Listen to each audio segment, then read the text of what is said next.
नमस्कार। कार्यक्रम हम लोग शुरू कर सकते हैं। मिथिलेश जी। जी जी। सभी मित्रों का लिखावट के इस मंच पर स्वागत है। आज विमोचन का कार्यक्रम है और परिसंवाद का। अ, यह आज की किताब है। हिंदी के जाने माने कवि गद्यकार मिथिलेश श्रीवास्तव जी की किताब है। कविता संग्रह है। औरत ही रोती है पहले। हमारी कोशिश थी कि इस किताब पर काफी पहले जब यह किताब आई थी तभी इस पर चर्चा हो, लेकिन इसके लिए मिथिलेश जी तैयार नहीं हो रहे थे, क्योंकि ये लिखावट के संयोजक भी हैं, तो उन्हें लगता था इस मंच पे ये करना उचित नहीं होगा। लेकिन यह उनका सोच मुझे लगता है कि सही नहीं है, क्योंकि यह एक खुला मंच है और जो भी इस तरह की महत्वपूर्ण कृतियां आती हैं या आई हैं, उन पर हम लोगों को बात करनी चाहिए। यही सोच के मैं लगातार आपसे आग्रह करता रहा और जाकर के अब ये तैयार हुए। दूसरी बात, यह किताब ऐसे समय में आई जब हम सब लोग कोरोना से संक्रमित थे।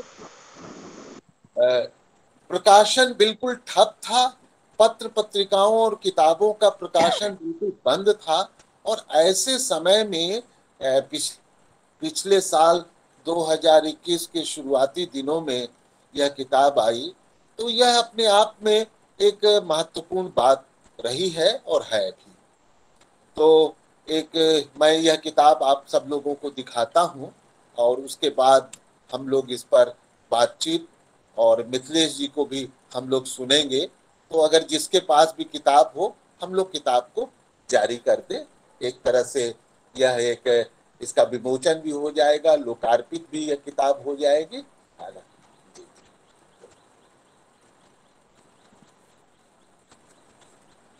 तो आज इस कार्यक्रम में हमारे साथ जीवन सिंह जी हैं।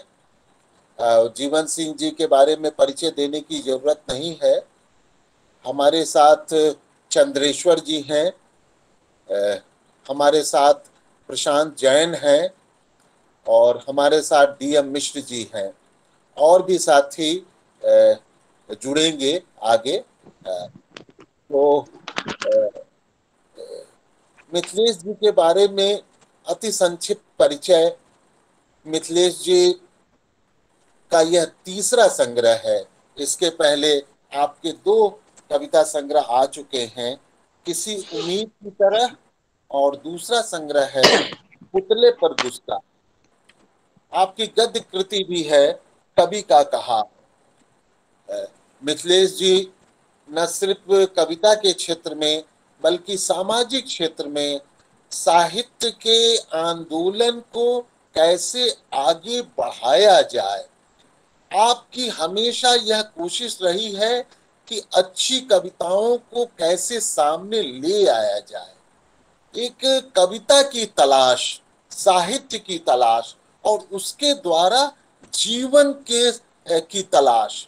मतलब हमारा कैसा जीवन है, इस जीवन के क्या द्वंद है, इस जीवन को कैसे बेहतर सुंदर बनाया जाए, जो एक साहित्यकार का कर्म होता है, उस दिशा में लगातार आपकी कोशिश रही है।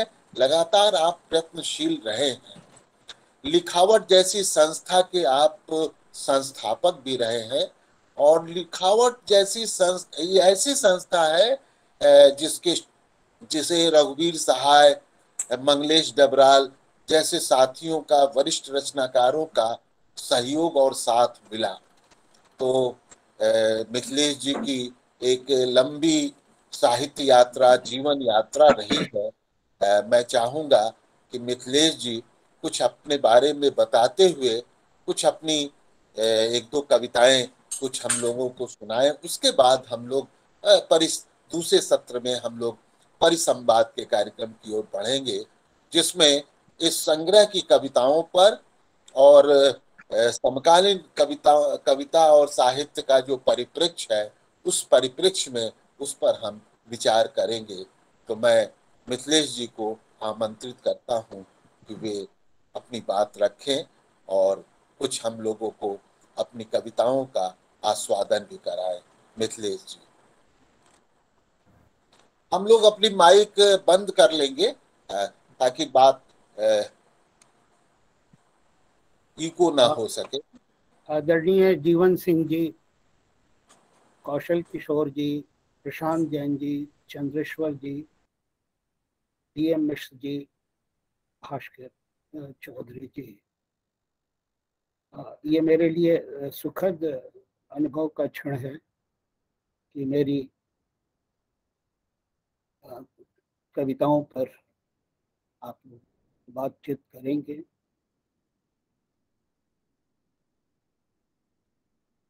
मेरा दूसरा संग्रह 2014 में आया था, पुतले पर गुस्सा, और पहला संग्रह 99 में आया था, और अब ये 2 साल पहले कोरोना में ही ये तीसरा संग्रह आया है। मुझे याद आ रहा है दूसरे संग्रह के लोकार्पण में विष्णु खरे थे, धनंजय पांडे थे और तमाम मित्र लोग थे। आज भी वैसा ही लग रहा है, सभी मित्र यहाँ उपस्थित हैं और कविता पर बात करने के लिए मित्र होना बहुत जरूरी है, तभी आप मुकम्मल बात कर पाते हैं। प्रशांत जैन ने समीक्षा भी लिखी है। समीक्षा के अब उन्होंने पूरे काव्य संग्रह पर ही लिखा है। जीवन सिंह जी ने लिखा है और कौशल किशोर जी ने भी लिखा है।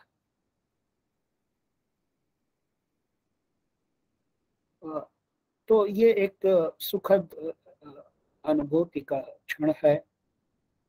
एक कवि के लिए और बड़ी बात क्या हो सकती है कि उसकी कविता पर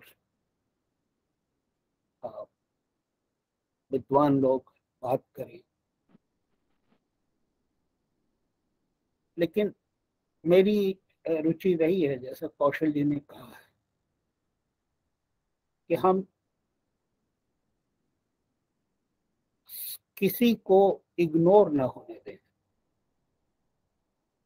रघुवीर साहब कहते थे कि एक कविता अगर मैंने नहीं लिखी तो आपने लिखी, आपने नहीं लिखी तो किसी और ने लिखी। यानी ये सहकार है। सहकार शब्द कौशल जी को बहुत प्रिय है। तो यह सहकार है। हम सबकी यात्राएं एक साथ चलती और सबकी कविताओं से ही समकालीन कविता बनती है। तो अगर कोई छूट गया हमारी नजरों से तो वो समझिए कि समकालीन कविता से कम होगा। तो लिखावट में हमारी ये लगातार कोशिश रहती है। ये एक मेरी बुनियादी बात थी जो मैंने कही। कविता सुनाने के बारे में मैं आप लोगों से संग्रह से कविता न सुना पाने की जो दिक्कत है उससे मैं क्षमा मांगता हूँ, क्योंकि संग्रह अभी जहाँ मैं हूँ वहाँ मेरे पास नहीं है। तो लेकिन मैं इधर की कुछ कविताओं में से एक कविता आपको सुनाऊंगा। तो अगर आप लोगों की इजाजत हो तो मैं एक कविता आपको जी जी जी, समता मार्ग में जो छपी है वो जी जी, सुनाइए। हाँ हाँ हाँ, वही है। 5 कविताएं उसमें छपी हैं एक साथ। तो मैं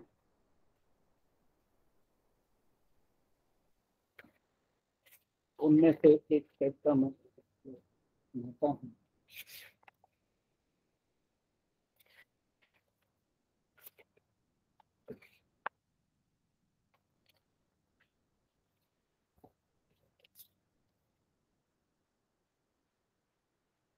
एक नागरिक का बयान।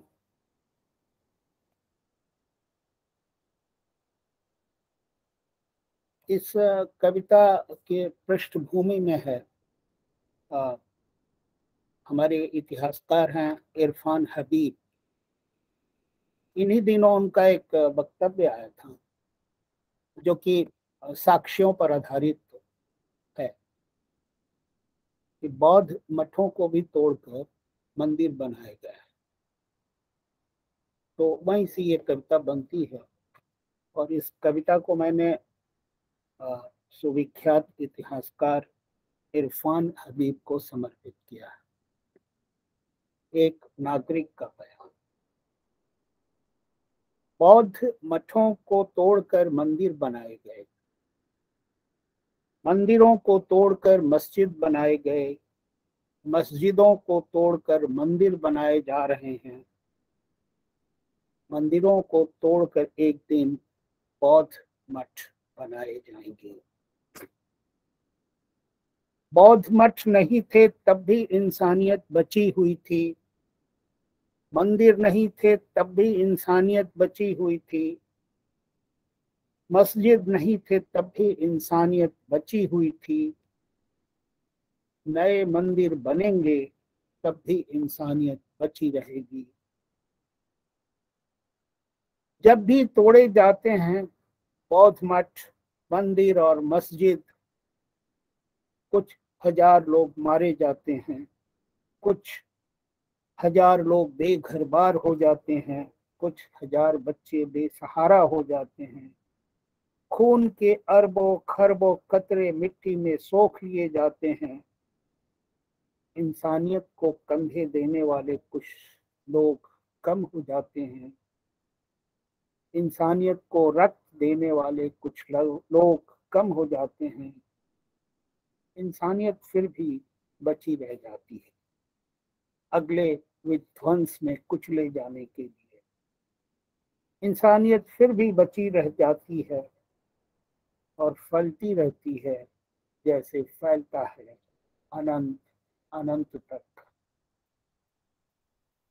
इंसानियत और अच्छे रक्त के आखिरी कतरे तक पहुंचने और रक्तपात करने के वास्ते बौद्ध मठों, मंदिरों, मस्जिदों को तोड़ रहे हो कि तोड़ते तोड़ते खुद तुम्हारा दम घुट जाएगा, कि किसी अस्पताल में तुम अंतिम सांस लोगे, किसी बौद्ध मठ, मंदिर, मस्जिद में नहीं। मंदिर बनाने से मस्जिद ढह नहीं जाएगा, वह तो रहेगा इंसान की धड़कनों में, वह तो रहेगा इंसान की धड़कनों में। जिसने भी तोड़ा होगा बौद्ध मठ, मंदिर, मस्जिद, अधिक से अधिक 100 साल जिया होगा, 110 साल जिया होगा। रक्तपात में मरने वालों की उम्र उसे नहीं मिलती। उनके वंशजों का अता पता अब नहीं, कहीं तुम उन्हीं के वंशज तो नहीं हो। तुम जानते हो मैं कौन हूं?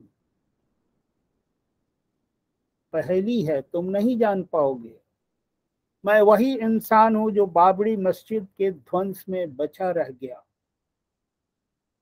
जिसे तुमने दिल्ली के दंगों में मारना चाहा। मैं बचा रहा और मैं बचा रहूंगा तुम्हें जाते हुए देखने के लिए। धन्यवाद। कौशल जी। वाह वाह वाह, बहुत सुंदर, बहुत। बस एक ही कविता है? जी एक एक और सुनाइए, एक और सुनाइए। जी। अच्छा,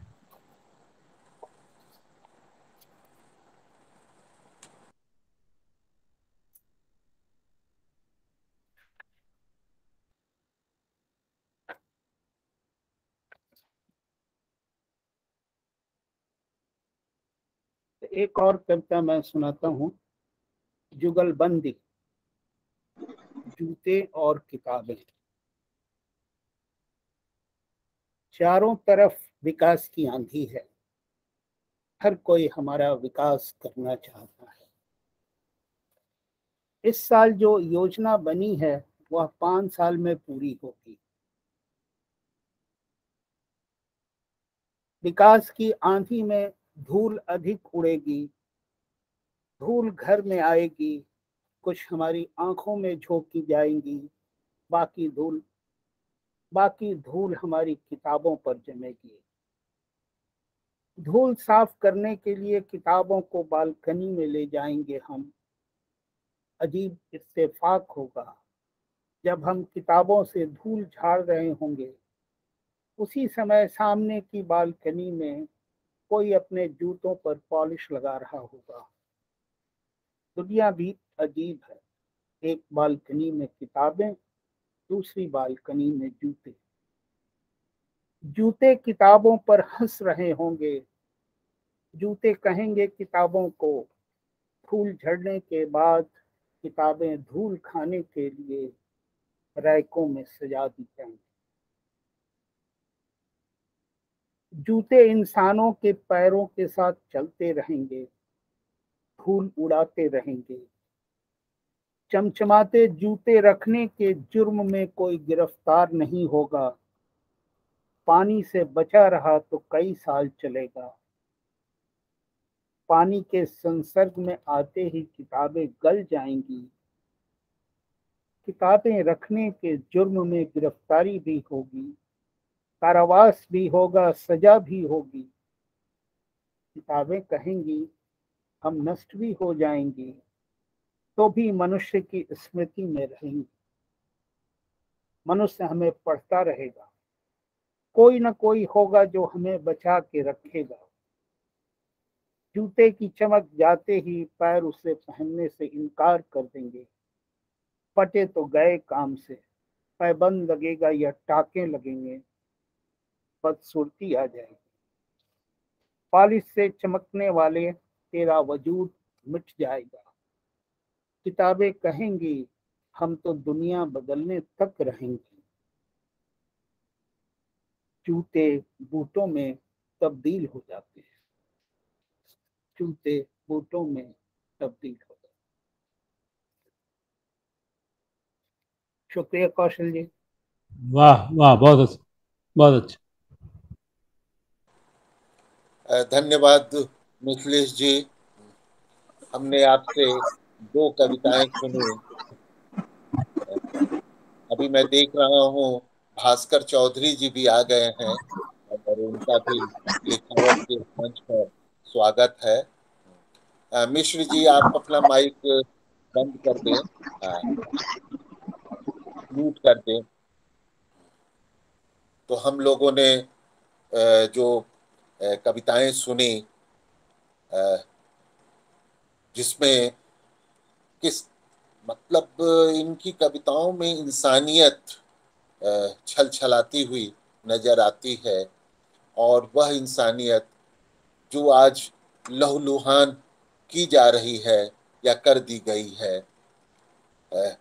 आप वर्तमान में होते हैं, समकाल में होते हैं, लेकिन वह पूरी इतिहास की यात्रा कविता कराती है, मानव सभ्यता की यात्रा कराती है।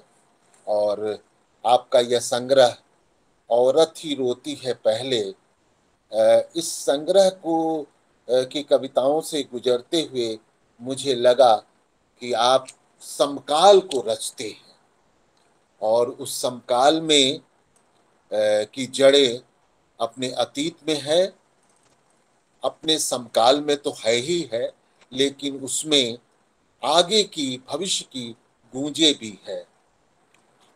आपकी चिंता और चिंतन के केंद्र में देश है, समय है, समाज है, सत्ता व्यवस्था है, राजनीति है, संस्कृति है। और जब इस समकाल की बात हम करते हैं तो उसमें जो नव उदारवादी जो व्यवस्था आई है, जो विश्व वित्तीय पूंजी की जो व्यवस्था आई और उसने अपने साथ जिन मूल्यों को लेकर के वह व्यवस्था आई है, उससे आपकी कविताएं और आप टकराते हैं। यह नव उदारवाद की व्यवस्था अपने साथ सांप्रदायिक फांसीवाद को लेकर के भी आई और जो आपकी इस संग्रह की कविताओं से गुजरते हुए लगता है। जो इस संग्रह में एक रोशनी और अंधेरा बार बार इस संग्रह में दिखता है। तो यह रोशनी कैसी है? जैसे शैलेंद्र शांत की का एक संग्रह है चकाचौंध में अंधेरा। तो ये जो रोशनी है, ये चकाचौंध की रोशनी है, ये कृत्रिम रोशनी है, बनावटी रोशनी है। नौ उदारवाद का जो पूरा का पूरा भ्रम जाल जो खड़ा किया गया है, उसके अंदर गहन अंधेरा है। मनुष्यता वहां तार तार की जा रही है। धर्म की जो व्याख्या अभी तक रही है, उस सारी व्याख्या को पलटा जा रहा है, खत्म किया जा रहा है। नफरत को एक सांस्कृतिक मूल्य, जीवन मूल्य बनाया जा रहा है। एक ऐसे दौर में है और आपकी कविता इस अंधेरे और रोशनी के बीच के द्वंद्व को उभारती है। जरा इन्हीं की कविता से की कुछ पंक्तियां हैं। कहते हैं कि इस रोशनी में इतना अंधेरा क्यों है? एक कमरे से दूसरे कमरे में जाते हुए चौखट से टकरा जाता हूं। लोकतंत्र है पर दम घुटता क्यों है? दोस्ती है पर खंजर क्यों दिखते हैं? गोदाम भरे पड़े हैं अनाज से, पर इतनी भूख क्यों है? शरीर मजबूत है पर आत्मा इतनी दुर्बल क्यों है? घर है पर घर के लुट जाने का भय क्यों है? रोशनी है पर इस रोशनी में इतना अंधेरा क्यों है? तो आप देख लीजिए कि ये पूरा द्वंद्व जो है, यह जो रोशनी और अंधेरे का द्वंद्व हमारे समय का द्वंद्व है, हमारे समय का यथार्थ है और इसी यथार्थ के रचनाकार आप हैं। ऐसी संग्रह में अनेक कविताएं हैं जहां रोशनी और अंधेरे का द्वंद्व एक दूसरे से गुत्थम गुत्था वो है और वह यह कैसी रोशनी है इसे भी सामने लाते हैं और यह अंधेरा कैसा है ना, इसे भी। अब जैसे कहते भी हैं कि मैं कहना चाहता हूं यह दुनिया वैसी नहीं है जैसी यह दुनिया होनी चाहिए। ये समकाल कैसा समकाल है उसको रचते हैं कि मैं कहना चाहता हूं कि यह दुनिया वैसी नहीं है जैसी यह दुनिया होनी चाहिए। दूध जो मेरे हिस्से में आना चाहिए कोई और पी जाता है। मेरे हिस्से आता है पानी और अपने को नसीबदार मानता हूँ। कईयों के हिस्से पानी भी नहीं आता। पानी के पीछे भागते लोगों को पागल समझने वाले लोगों यह लोकतंत्र का सच्चा स्वरूप नहीं हो सकता। तो ये जो लोकतंत्र है, जो आज कहा जा रहा है कि भारत के लोग कि भाई हमारा 60-70 साला लोकतंत्र है, हम 75 साल हमारी आजादी के हो गए, अमृत वर्ष है, अमृत महोत्सव मनाया जा रहा है पूरे देश में। लेकिन आप इस लोकतंत्र को प्रश्नांकित करते हैं, उसके अंदर जो असंगतियां हैं, विसंगतियां हैं, जो विडंबनाएं हैं, उसको उभारते हैं। आप 2014 को के मई महीने में इनकी कई कविताएं आती हैं। 2014 का मई का महीना भारतीय राजनीतिक इतिहास में एक मोड़ का महीना है, जहां पर इस देश में जो अभी तक चली आ रही परंपरा, उस परंपरा से अलग एक नई परंपरा स्थापित की जा रही है। जहां पर जो जिस दौर में पिछले 8 साल से हम सब लोगों को गुजरना पड़ रहा है, जिसमें वो कहते भी हैं ना कि उसी से समझा जा सकता है कि किस तरह यह जो नई व्यवस्था आई है, जो आज का राजनीतिक हमारी व्यवस्था है, जिसमें अभिव्यक्त की आजादी पर खतरे हैं, जहां पर लिखने बोलने पर पाबंदियां लगाई जा रही हैं, तर्क, विवेक, बुद्धि सबको कहा जा रहा है कि इसको एक किनारे रख दिया जाए, और जो कहा जा रहा है जिसको उसी को सच माना जाए, जिसे इसे ही पोस्ट ट्रुथ काल भी कहा गया है। जैसे आप अपनी कविता में कह रहे हैं इस दौर के बारे में, 2014 के बाद के दौर के बारे में, कि शायद अभी अभी कोई आएगा कहेगा बंद करो कविता, कि कोई आएगा और कहेगा बंद करो कविता, मंत्र लिखो, मंत्र लिखो, गीत लिखो, मैं अंधेरे की ओट में छिपने लगा हूं जैसे कि मैं हूं ही नहीं। ये एक बेचैनी भी है कि अंधेरे की ओट, मतलब ये स्थिति ये है कि या तो आप उनके साथ चले या चुप हो जाएं। लेकिन अ, मिथिलेश श्रीवास्तव चुप रहने वाले कवि नहीं है, और जो इनका शीर्षक है औरत, औरतों को लेकर के, जो औरत ही रोती है पहले, इसमें स्त्रियों का जो अव्यक्त दर्द है, जो स्त्रियां अपने दर्द को बहुत अव्यक्त नहीं करती, उनकी जो मासूमियत है, कोमलता है, पर पीड़ा की जो उनके अंदर अनुभूति है, सबसे पहले दूसरों के दुख दर्द से जुड़ जाने की जो उनकी अंदर ये मानवीयता है, ये गुण है, इस बात को इन आपकी ये कविताएं जो औरतों पर लिखी हुई कविताएं हैं उसे उभारते हैं, और इस बात को ले आते हैं कि ये जो दर्द है औरतों का, औरतों की जो वर्तमान स्थिति है, इस यह जो पितृसत्तात्मक जो व्यवस्था है, वही उसका बड़ा कारण है। अंत में मैं एक बात जरूर, मिथिलेश जी की कविताओं को पढ़ते हुए मुझे बार बार रघुवीर सहाय की याद आती है। मुझे रघुवीर सहाय भारतीय जनतंत्र के क्षरण के सबसे बड़े कवि हैं, और वह क्षरण का विकास मिथिलेश जी की कविता में भी दिखता है। वह जो व्यंग करते हैं, रघुवीर सहाय कहते हैं ना, निर्धन जनता का शोषण है कहकर आप हंसे, अलोकतंत्र का अंतिम क्षण है कहकर आप हंसे, और सब हैं भ्रष्टाचारी कहकर आप हंसे।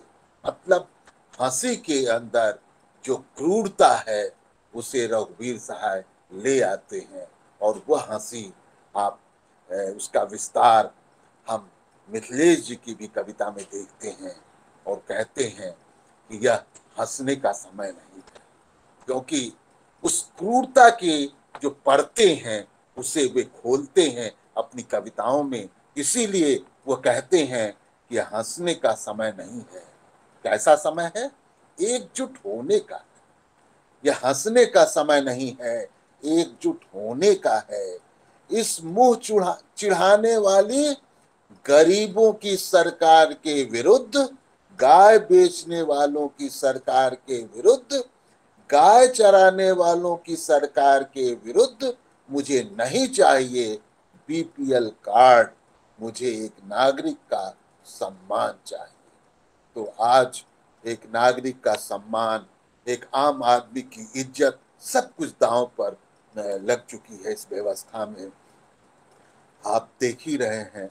तो ये एक संक्षिप्त टिप्पणी मेरी ओर से थी आपके इस संग्रह पर, और मैं चाहूँगा कि यह सिलसिला परिसंवाद का, परिचर्चा का, आपके संग्रह पर बातचीत का सिलसिला चले। और प्रशांत जैन जी ने हृदय मैंग के संपादन में निकलने वाली मुंबई से पत्रिका चिंतन दिशा में एक समीक्षात्मक आलेख लिखा है इसी संग्रह को केंद्र करके। मैं चाहूँगा बातचीत उन्हीं से शुरू हो, और मैं उन्हें आमंत्रित करता हूँ। प्रशांत जैन।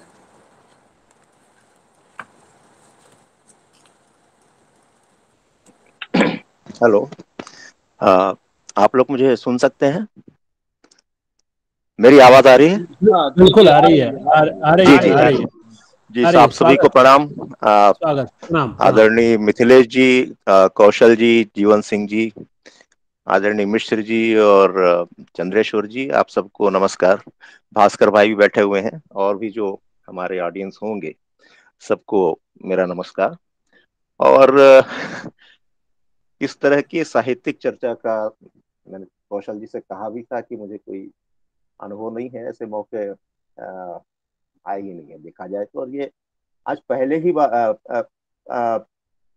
ही वक्ता के रूप में आपने मुझे बुला लिया। मैं सोच रहा था मेरे पहले बाकी लोग कुछ बोले तो फिर मैं कुछ फॉलो कर लूंगा। एनीवे, ठीक है। मैं जो भी अपनी भावनाएं हैं, मुझे मिथिलेश जी ने जब किताब भेजी तो जो हार्ड बाउंड जो उसका संस्करण था, आ, बहुत ही एक प्रोडक्ट के तौर पर, मैं तो इंजीनियर हूं तो सबसे पहले एक प्रोडक्ट के तौर पर मैंने उसको देखा कि जो प्रकाशक के यहाँ से निकलता है, बहुत बढ़िया तरीके से किताब छपी थी। और कवर पेज जो एक एक तरह से ब्लैक एंड व्हाइट टाइप की थीम जो थी, बहुत ही गरिमा में वो किताब का एक कलेवर था। और जब मैंने पलटा तो संयोग से जो जो पहला ही पृष्ठ ऐसे बीच में कहीं कोई कविता मेरे पढ़ने में आई और एक तरह से बांध लिया उसने मुझे। मैं उस कविता के कुछ शब्द में शेयर करना चाहूंगा। ये कांपता हुआ हाथ शांत हो जाता, ये उस कविता की पंक्तियां हैं। उनके हाथ कांपते तो हमें लगता वे कुछ कहना चाहते, जैसे ही हम तारीफ करना बंद कर देते, कांपता हुआ हाथ शांत हो जाता। ये कुछ ऐसा वर्णन इसमें है कि जैसे गुलामी का एक दौर रहा है, शोषित और शोषक का जो संबंध रहा है बहुत ही एक दुर्दांत तरीके से सारे विश्व में रहा है। तो अब ये जागरण, एक शोषित जो समाज है उसके जागरण को संबोधित करती हुई कविता है कि एक समय था कि जब उनकी उनके काम की तारीफ होती थी तो वो खुशी उनके अंदर आ जाती थी। लेकिन अब उनकी समझ में आ रहा है कि ये काफी समय से एक तरह से मूर्ख बनाया जा रहा है उनको। अब जब तारीफ सुनते हैं तो सावधान हो जाते हैं, सजग हो जाते हैं। ये फिर एक तरह से इस सिलसिले को लंबा चलाए रखने के लिए शायद हमारी तारीफ कर रहे हैं। और ये कब तक चलेगा? अब मुखर रूप से तो कहना उनके लिए मुश्किल होता है।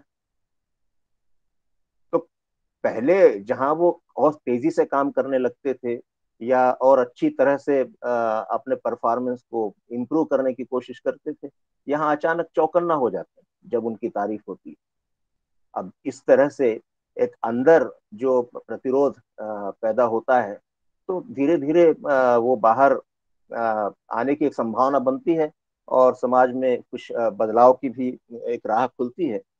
तो एक देखा जाए तो बहुत ही सूक्ष्म एक भाव इसमें छिपा हुआ था कि किस तरह से प्रतिरोध अ, अंदर पैदा होता है और फिर समय के साथ उसमें एक मैच्योरिटी आती है और फिर वो बाहर आता है। लेकिन आज परिस्थितियां देखिए कि अब शायद ये उल्टी गंगा बहने लगी है। अब ये जो शोषित वर्ग है और इसके अलावा मजदूर, किसान, ये कुछ अब हम जानते ही हैं कि पता नहीं किस तरफ हम लोग जा रहे हैं। और सत्ता प्रतिष्ठान के जो कंसर्न या उनका जो एक सरोकार कोई रह ही नहीं गया है शायद एक आम जनता से। और जीवन की जो स्थितियां हैं या ओवरऑल सामाजिक परिस्थितियां हैं उसको इम्प्रूव करने का प्रयास करने की जगह जो है उल्टी गंगा बहाने की कोशिश हो रही है। और दुर्भाग्य से जनता भी फिलहाल भरपूर इसमें शामिल है। मिथिलेश जी की कविताओं की जहां तक बात करें तो आ, मनोविज्ञान जो मनुष्य का होता है, उसकी तहें, उसकी कई लेयर्स इसमें दिखाई देती हैं। भौतिक जीवन और भौतिक जीवन के संघर्ष, इनकी कविताओं में, आपकी कविताओं में जो है बहुत ही प्रभावी तरीके से आपने चित्रित किए हैं।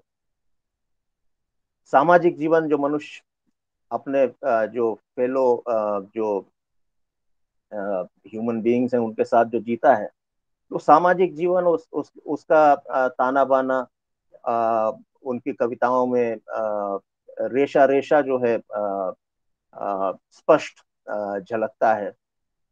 या दफ्तर का जीवन हो, या फिर सरकार का जो रोल, सरकार की जो शासन प्रशासन का जो जनता के साथ जो संबंध है, और वो कैसा होना चाहिए और वास्तव में वो कैसा है, और किस तरह से उम्मीदें या अपेक्षाएं या आशाएं जो हैं किस तरह से कुचली जाती हैं आम आदमी की, मिथिलेश जी की कविताओं में बहुत ही स्पष्ट रूप से और बहुत ही प्रखर रूप से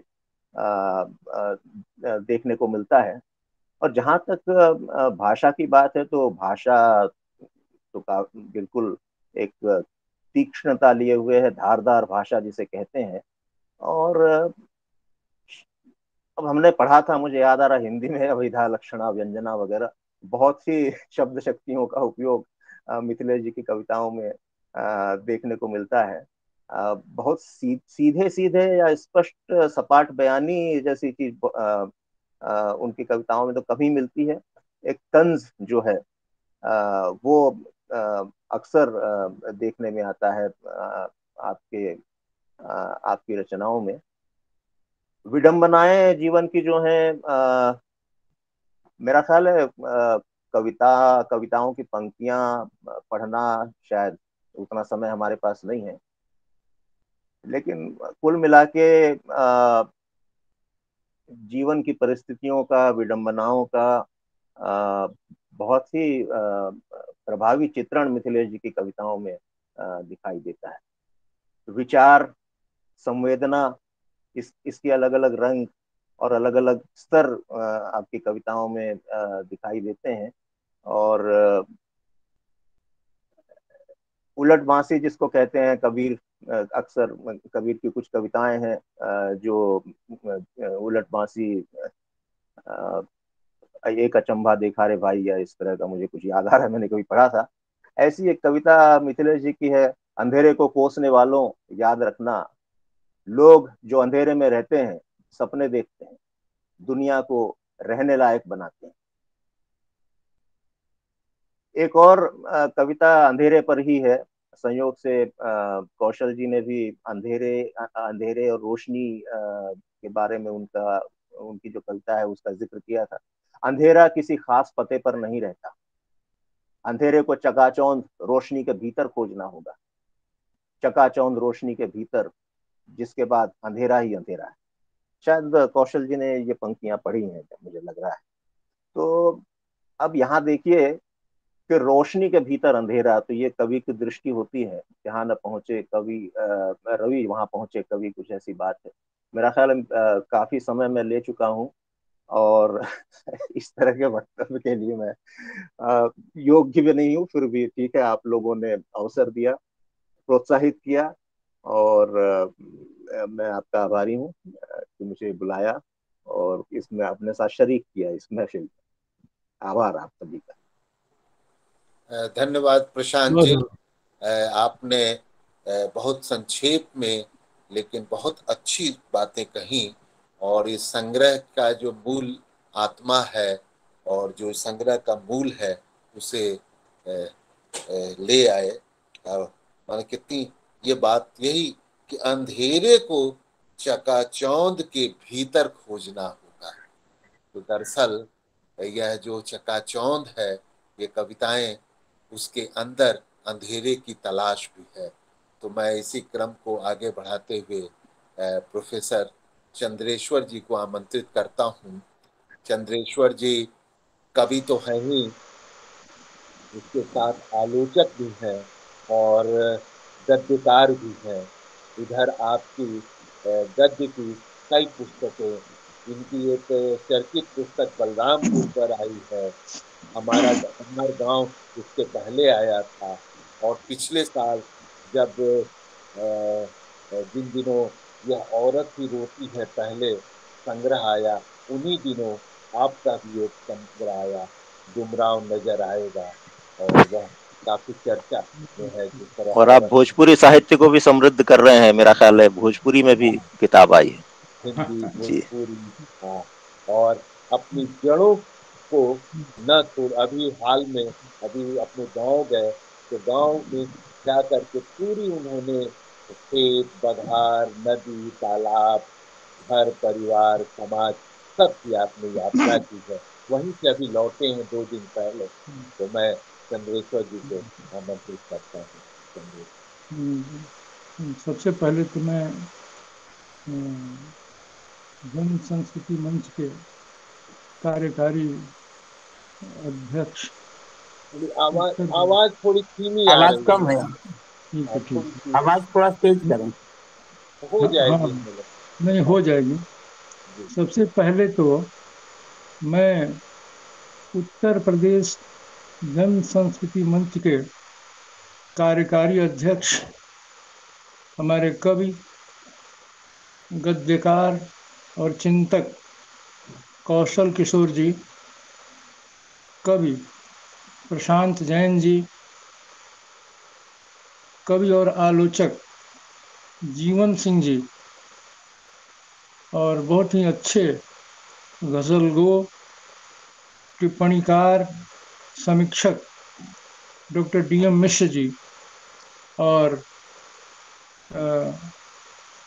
आज जिनकी कविता पुस्तक पर हम लोग बात करने के लिए इकट्ठा हुए हैं, हमारे दौर के बहुत ही महत्वपूर्ण कवि मिथिलेश श्रीवास्तव जी।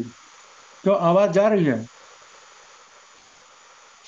आ आवाज रही ठीक है, है। अच्छी आवाज आ रही है, अच्छी आवाज। नहीं, ठीक है, ठीक है। सबसे पहले तो मैं मिथिलेश जी को बधाई देना चाहूँगा कि उनका जो ये नया संग्रह है कविताओं का, औरत ही रोती है पहले, अभी कल परसों पढ़ा मैंने, तो ऐसा लगा मुझे कि जो इन दिनों तमाम कविता की पुस्तकें आ रही हैं, उनमें ये एक अलग पहचान बनाती है। और कहना नहीं होगा, यह आज के दौर का हिंदी में एक बहुत ही बेहतरीन और उम्दा काव्य संग्रह है, औरत ही रोती है पहले। मिथिलेश जी की कविता की पहली किताब आई थी 1999 में, जैसा कि हम लोग जानते भी हैं, अभी उन्होंने कहा भी, किसी उम्मीद की तरह। और बाद में उनका दूसरा संग्रह आता है पुतले पर गुस्सा, और यह उनका तीसरा संग्रह है। जब उनका पहला संग्रह आया था किसी उम्मीद की तरह, तो मैं उन कविताओं का भी पाठक रहा हूँ। तो बेशक मैं कहना चाहूँगा कि समकालीन हिंदी कविता में ये जो उम्मीद शब्द लोकप्रिय हुआ और आगे चल कर के बहुत सारे कवियों की कविताओं में दिखने लगा, तो मैं कहना चाहूँगा कि मिथिलेश जी उन पहली कतार के कवियों में हैं जिन्होंने समकालीन हिंदी कविता में उम्मीद को एक केंद्रीय रूपक के रूप में देखा। अब जब मैं इस संग्रह को पढ़ रहा था, औरत ही रोती है पहले, जब मैंने इस संग्रह का शीर्षक पढ़ा तो मुझे लगा कि इसमें ऐसी कविताएं ज़्यादा होंगी जो स्त्री जीवन से जुड़ी होंगी, लेकिन ऐसा नहीं है। जब मैंने कविताओं को पढ़ना शुरू किया तो मुझे लगा कि मिथिलेश जी की कविताओं के केंद्र में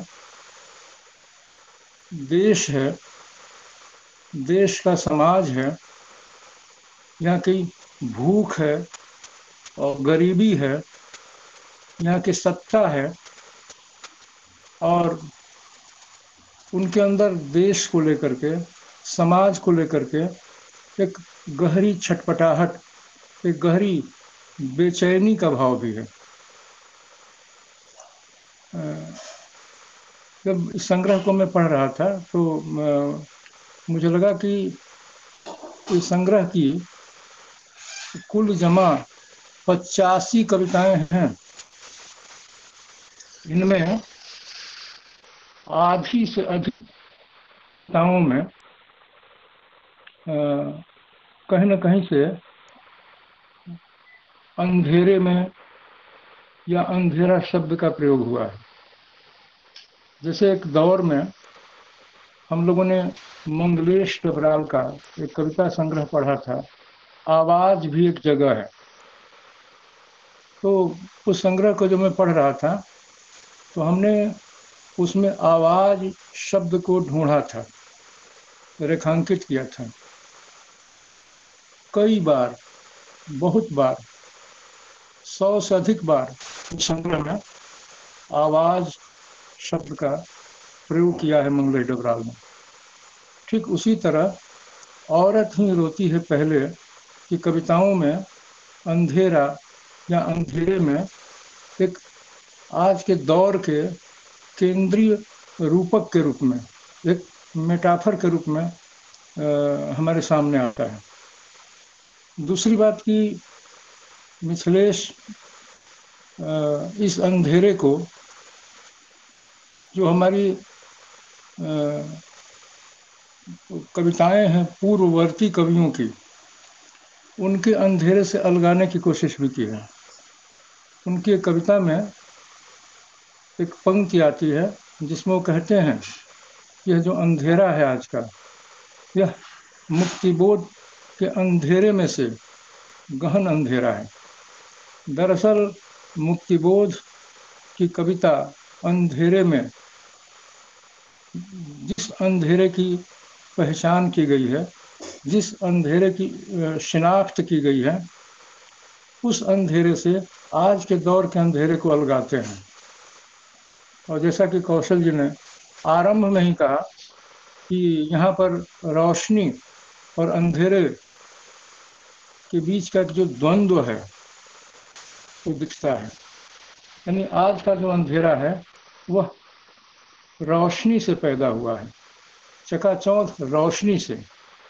यानी कि ये जो नव उदारवाद का दौर है, ये जो वित्तीय पूंजी का दौर है, और विकास के नाम पर जिस तरह से आम आदमी को, जिस तरह से गरीबों को छला जा रहा है, किसानों को, आदिवासियों को, जो भी हाशिए के लोग हैं, दलित हैं, पिछड़े हैं, सबको छला जा रहा है। तो बाहर से तो दिख रहा है कि सब कुछ ठीक ठाक है, चमक दमक बनी हुई है, सारी चीज़ें आगे बढ़ रही हैं, लेकिन कहीं न कहीं से जो एक सघन अंधेरा फैलता जा रहा है, जो आज का पूरा समय है, जिस तरह से हमारी सत्ता के हाथों आकर के अंधेरे की तरफ बढ़ रहा है, सघन अंधेरे की तरफ बढ़ रहा है, जिस तरह से हम कंफ्यूज्ड हैं, दिग्भ्रमित हैं, तो मिथिलेश की कविताएं उस अंधेरे की बात करते हैं, ये मैं कहना चाहूँगा। और बहुत सारी कविताएं हैं, उनमें से मैं एक कविता का वो कोट करना चाहूँगा कि मिथिलेश जी अंधेरे की बात करते हैं, घनघोर अंधेरे की बात करते हैं। उनकी कविता भी है घनघोर अंधेरा, लेकिन अंधेरे की बात करते हुए भी वे स्वप्न को नहीं भूलते हैं, उम्मीद को नहीं भूलते हैं, सामूहिकता के बोध की बात करते हैं। जैसे उनकी कविता है घनघोर अंधेरा, पृष्ठ संख्या 40 पर। अलग अलग चूल्हों पर सेकी गई रोटियों के स्वाद से उबेगा आदमी एक दिन, साझा चूल्हे की आग पर सिकी हुई रोटियों के स्वाद के पीछे भागेगा एक दिन।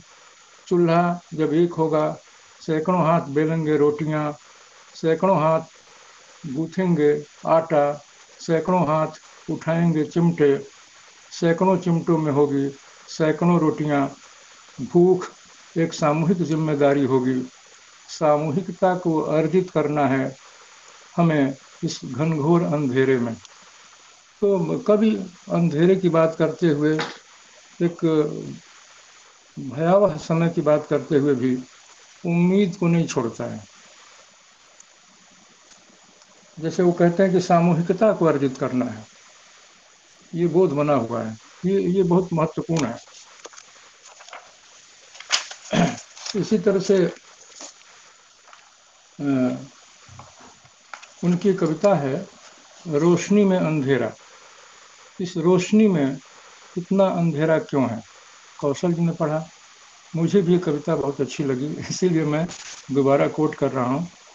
इस रोशनी में इतना अंधेरा क्यों है?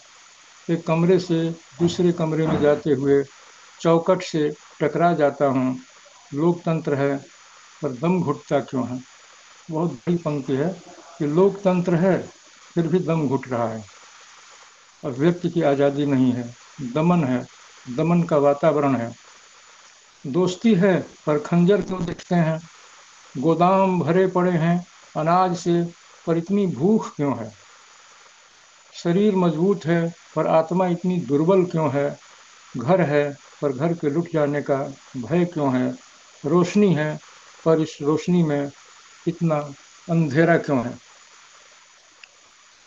इस कविता संकलन में अंधेरे की बात की गई है, आज के दौर की बात की गई है, जो सत्ता की नाकामियां हैं, जो उसकी धूर्तताएं हैं, जो उसके छल और पाखंड हैं, कवि उसकी ओर भी इशारा करता है। इसके अलावा भी मिथिलेश एक ऐसे कवि हैं जो एक लंबे अरसे तक महानगर में रहने के बाद भी, दिल्ली जैसे शहर में रहने के बाद भी अपनी पहचान को पूरी तरह से दिल्ली के साथ नहीं जोड़ पाते हैं, अपने को आइडेंटिफाई नहीं कर पाते हैं। इसीलिए वे बार बार स्मृतियों में लौट करके अपने उस छोटे से शहर, छोटे से कस्बे में जाते हैं, जहाँ उनको अपनी बहन की बीमारी याद आती है, जहाँ पर उनको सिंहवालिया का शुगर मिल याद आता है। और कभी बहुत गहरी पीड़ा के बाद, गहरे दुख और तकलीफों के बाद उसने कहा होगा कि एक पर्यटक की तरह मैं बार बार अपने कस्बे में लौटता हूँ, लेकिन अब मैं यहीं स्थायी रूप से आकर के रहना चाहता हूँ।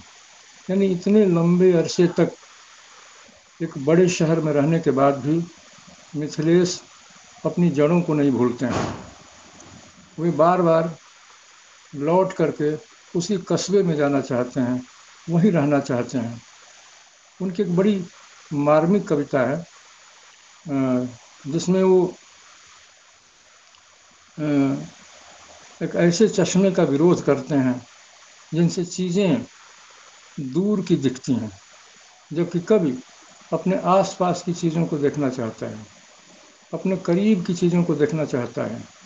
वह सड़क पर नहीं चलना चाहता है जो कोलतार की सड़क है, जो पत्थर की सड़क है, जो पक्की सड़क है, उस पर नहीं चलना चाहता है।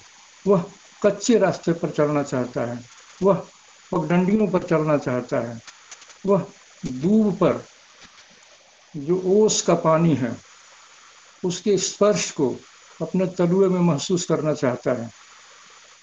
वह अपनी बीमार बहन को याद करता है। तो मिथिलेश की कविताओं को पढ़ते हुए भाषा के स्तर पर आपको लग सकता है कि उसमें एक सादगी है, एक सहजता है, सरलता है, लेकिन मिथिलेश जो आज का जीवन अनुभव है, जो आज का जटिल जीवन है, एक ऐसा कैरेक्टर, एक ऐसा किरदार जिसकी लगातार महानगरों से छोटे शहरों में, अपने गांवों में आवाजाही होती रहती है, उसको बखूबी अपने सारे शिल्प में उन्होंने प्रस्तुत करने की कोशिश की है। उनकी तमाम कविताओं को पढ़ते हुए निरंतर हम ये महसूस कर सकते हैं कि कविताओं के माध्यम से अपने पाठकों से संवाद करने का, उनसे गुफ्तगू करने का एक बहुत ही कलात्मक कौशल है मिथिलेश के पास। और रघुवीर सहाय तो अपनी कविता में कहते हैं कि हंसो हंसो जल्दी हंसो, लेकिन आज के दौर के हमारे कवि मिथिलेश जी हंसने की बात नहीं करते हैं, हंसी को रोकने की बात करते हैं। तो इस तरह से वो हिंदी कविता में, चाहे वो रघुवीर सहाय हों, मंगलेश डबराल हों या अन्य श्रेष्ठ अच्छे कवि हों, उनकी परंपरा को आगे ले जाने की एक कोशिश करते हुए दिखाई देते हैं। बहुत लंबी बात नहीं, छोटी सी एक कविता है जो मुझे बहुत अच्छी लगी है। अब देखिए, बहुत छोटी सी कविता है। औरत ही रोती है पहले। सबसे पहले औरत की आंखों से झलकते हैं आंसू, सबसे पहले रोती है औरत, किसी के भी दुख में उसी की आंखों में आते हैं आंसू। अपने और पराये के दुख में उसके दिल ने कभी फर्क करना सीखा नहीं, उसके और मेरे दिल में बनावट का फर्क है।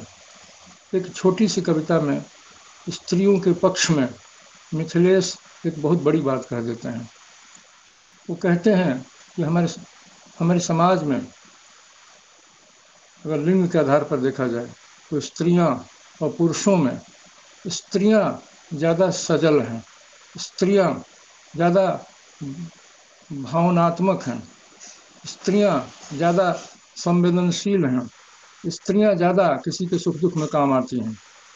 तो एक छोटी सी कविता के माध्यम से उन्होंने स्त्रियों के पक्ष में एक बहुत बड़ी बात कह दी। तो ये कविता का कौशल होता है कि आप एक बहुत बड़े यथार्थ को, एक बहुत बड़ी बात को एक छोटी सी कविता में प्रस्तुत कर देते हैं।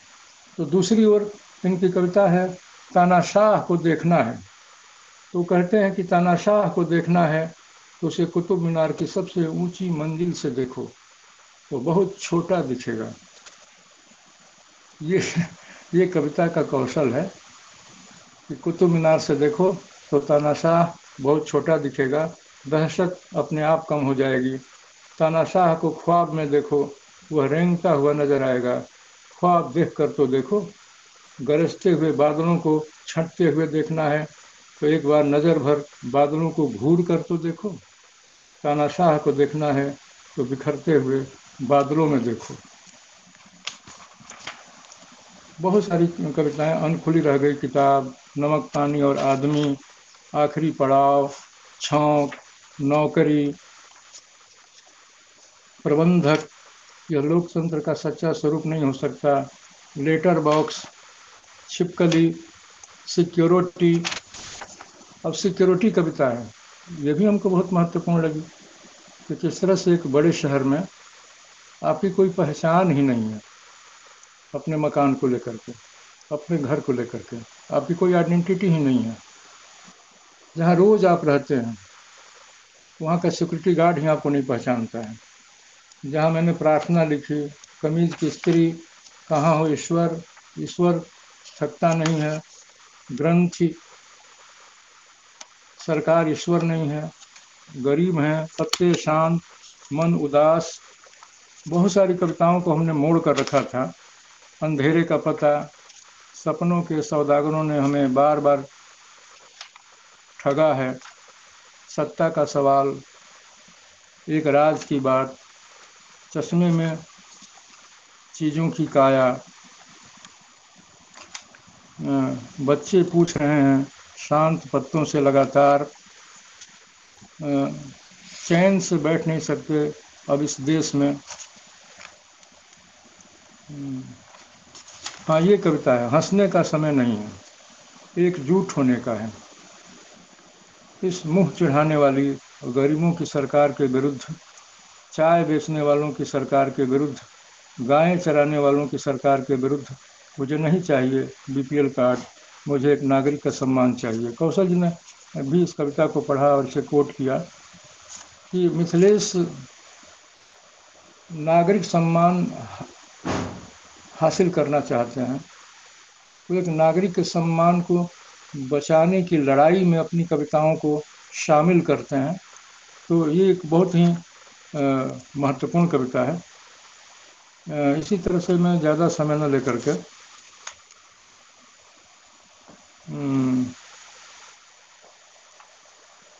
मंच खाली नहीं है प्यारे कवि में उन्होंने बहुत ही अच्छा सटीक व्यंग्य किया है। अपनी ही तस्वीरें लगाते हैं इन दिनों हम सब। अब पहली बार मैंने किसी कवि का संग्रह पढ़ा जिसमें हमको हर कविता बहुत ही मारक, बहुत ही मार्मिक और बहुत ही महत्वपूर्ण लगी। अब ये कविता हमको बहुत अच्छी लगी, जिसको हमने 2-3 बार पढ़ा। वे लोग आज़ादी के जश्न में मशगूल रहे पूरी शाम, वे लोग राजनीति से आए थे सांस्कृतिक संध्या में, वे लोग खड़े हो जाते, बीच बीच में तालियां बजाने लगते जब उनके कोई नेता देर से पधार रहा होता। कविता पढ़ रहे कवि से कहा जाता, रुको, नेता का पहले होगा अभिनंदन। नेता बोलेगा 2 शब्द संबोधन में जनता से। कवि मंच पर बैठा रहा, जनता चुपचाप सुनती रही संबोधन। नेता बोलता रहा, संचालिका से चुहलबाजी करता रहा। कवि बैठा रहा और लोग नेता के साथ सेल्फी लेते रहे।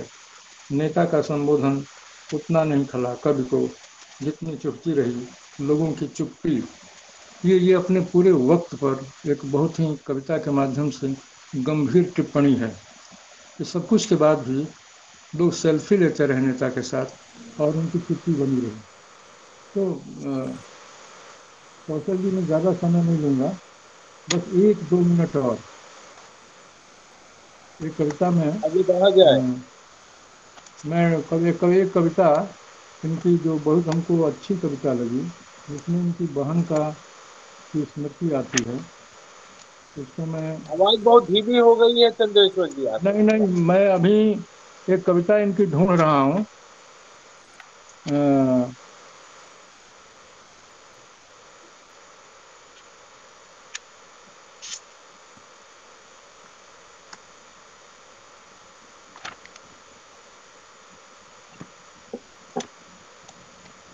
हाँ, ये देखिए, एक इनकी कविता है कि यहाँ मेरी कोई तस्वीर नहीं है।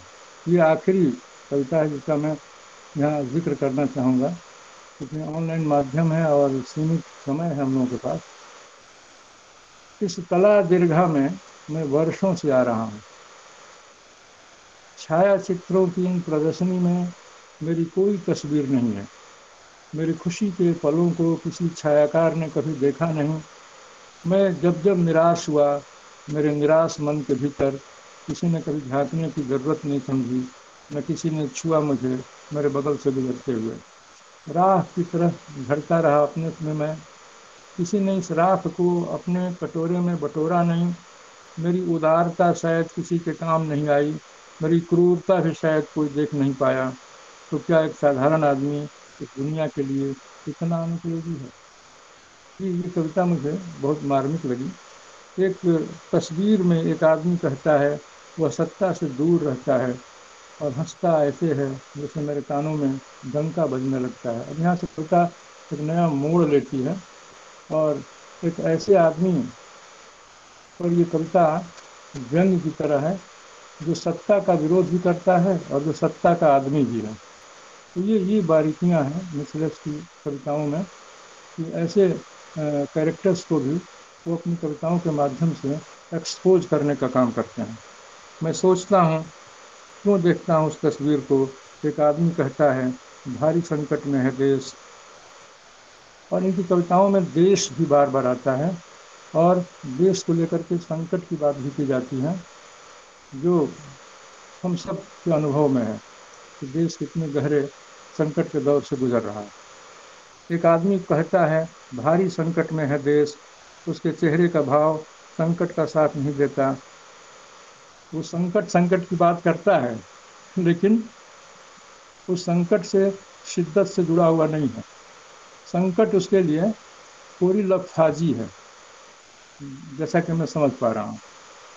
मतलब आप सब ऐसे कैरेक्टर्स को साहित्य में भी याद कर सकते हैं। अब देखिए कि मैं एक ऐसा आदमी हूँ जो सफल लोगों की तस्वीरें देखकर धन्य हो रहा हूँ और वहीं बैठा रहता हूँ जहाँ बैठकर तस्वीरें देख रहा हूँ। सारे दर्शक इन्हीं तस्वीरों को देखकर एक अंधेरी सुरंग की ओर जा रहे हैं। हम अंधेरी सुरंग की ओर जा रहे हैं। तो मिथिलेश अपने जीवन के अनुभव, अपने आस पड़ोस आवाज के आपकी अनुभव, बहुत धीमी हो गई है चंद्रेश्वर जी। अपनी देश दुनिया की जो घटनाएं हैं, जी। फोन आ रहा है।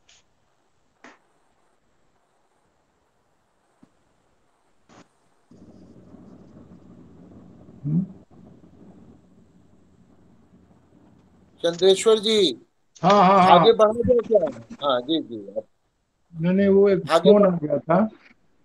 हाँ जी जी जी, नहीं ये तो मैं अब कह रहा आगे हूँ कि बढ़ा जाए। हाँ, आपकी हाँ बात हाँ, काफी ठीक विस्तार में और काफी नहीं मतलब मिथिलेश जी अपने दौर के, अपने समय के एक बहुत ही संजीदा और महत्वपूर्ण कवि हैं और उनकी एक एक कविताओं पर गहरी बहस और बात होनी चाहिए।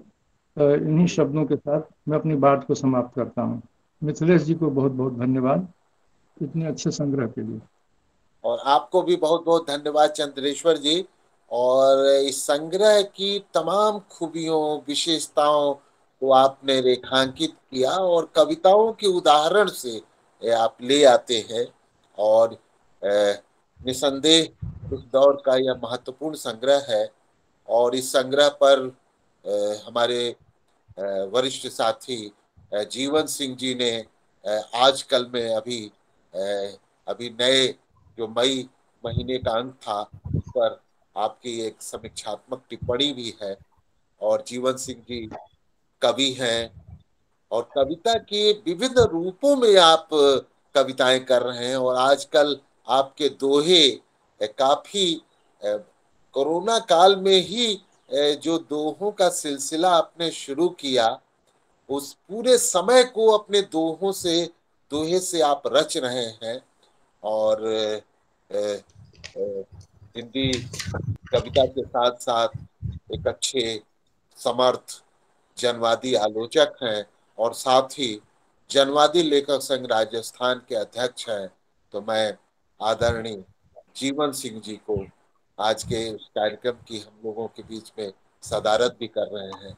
मैं जीवन सिंह जी को इस कार्यक्रम में आमंत्रित करता हूँ मिथिलेश जी की कविताओं पर अपनी बात रखने के नमस्कार। आवाज आ रही है ना? मेरी आवाज पहुंच रही है? लिए। आवाज आ रही है। बिल्कुल आवाज बिल्कुल, एकदम बहुत अच्छी आवाज हाँ है आपकी। हाँ हाँ, आवाज आ सभी रही है, आ रही है, आ रही है। सभी सभी मित्रों को सादर नमस्कार। और यहाँ सभी को देखकर बहुत अच्छा लग रहा है, खास तौर से आज के हमारे केंद्रीय व्यक्तित्व मिथिलेश जी को देखकर। मिथिलेश श्रीवास्तव जी इस समय शायद अमेरिका में हैं, भारत में नहीं है। तो मिथिलेश जी, हाँ बिल्कुल, अमेरिका भी है वहाँ पे। हाँ, कामरेड हमारे भारत का साथी प्रतिनिधित्व कर रहे हैं। साथी कौशल किशोर जी, डीएम मिश्र जी, प्रशांत किशोर जी, चंद्रेश्वर जी, सभी को मैं, और भास्कर चौधरी भी दिख रहे हैं, सभी को मैं नमस्कार करता हूं, अभिवादन करता हूं सभी का हैं। और अपनी बात शुरू करते हुए मिथिलेश जी को मुबारकबाद देता हूं, बहुत बहुत बधाई देता हूं इस तीसरे संग्रह के लिए। और मेरा काम तो बहुत आसान कर दिया है चंद्रेश्वर जी ने और प्रशांत जी ने, दोनों ने बहुत आसान कर दिया है। और चंद्रेश्वर जी ने तो जिस तरह से सोदाहरण विस्तृत समीक्षा की है, बहुत बहुत दरअसल बहुत संवेदनशील तरीके से और बहुत कवि से अपनी लय मिला करके, कवि के अनावश्यक रूप से विरोध में न खड़ा होकर के कवि से जो एक लयबद्ध होकर उन्होंने अपनी बात कही है, उनका भी स्वागत करता हूं। और उन्होंने इसको हमारे गले में उतार दिया है कि इसका जो महत्व है, इसका जो केंद्रीय विषय है, इस संग्रह की जो शक्ति है, इस संग्रह की जो संभावना है, इस संग्रह की जो कला है, उस सब को चंद्रेश्वर जी ने और प्रशांत जी ने हमारे मन में उतार दिया है। उनको भी मैं साधुवाद करता हूं। और उसके पहले कौशल किशोर जी ने जो विस्तृत टिप्पणी की, उससे एक हमारे मन में इसकी जमीन बन गई है। तो मेरा काम बहुत हल्का हो गया है। मैं दरअसल इस संग्रह को आधुनिक लोकतंत्र के अधूरेपन पर रचनात्मक टिप्पणियों के रूप में लेता हूं। आधुनिक जो लोकतंत्र हिंदुस्तान में बना है, उसमें जिस तरह से सामंतवाद भीतर प्रोया हुआ है, ये सामंतवादी प्रवृत्ति है कि हम औरत को अभी भी उस स्थिति में रखे हुए हैं जिस स्थिति में वो सामंतवाद में थी। वो थोड़ा आगे बढ़ गई है, थोड़ा प्रोग्रेस उसने कर ली है, लेकिन फिर भी रोना उसे ही पड़ रहा है, वो ही रोती है सबसे पहले। तो ये जो स्थितियां हैं, ये इस बात को बताती हैं कि हमारा जो 75 साल का लोकतंत्र है, वो लोकतंत्र, उसकी जड़ें बहुत मजबूत नहीं है, उसकी जड़ें बहुत गहरी नहीं है। हम कहते रहते हैं बड़ी गहरी हैं, बड़ा मजबूत है, लेकिन आप देख लीजिए 2014 के बाद जिस तरह से उसकी जड़ें एक एक करके उखड़ रही हैं, पिछले 8 सालों में उखड़ रही हैं, वो हम सब देख रहे हैं। और ये कविता संग्रह उसी पर टिप्पणी है पूरी। ये 2014 के बाद का ही कविता संग्रह है। 2014 में इन्होंने पुतले पर गुस्सा लिखा था, लेकिन 2014 के बाद की जो स्थितियां हैं, ये सारी कविताएं वहां से पैदा हुई हैं, ये 8 साल में पैदा हुई है। तो ये इसलिए लोकतंत्र का जो क्षरण हुआ है बहुत तेजी से, उस आधुनिक लोकतंत्र के क्षरण पर एक आधुनिक विवेक संपन्न, आधुनिक जीवन मूल्यों के पक्षधर कवि की अपनी रचनात्मकता है।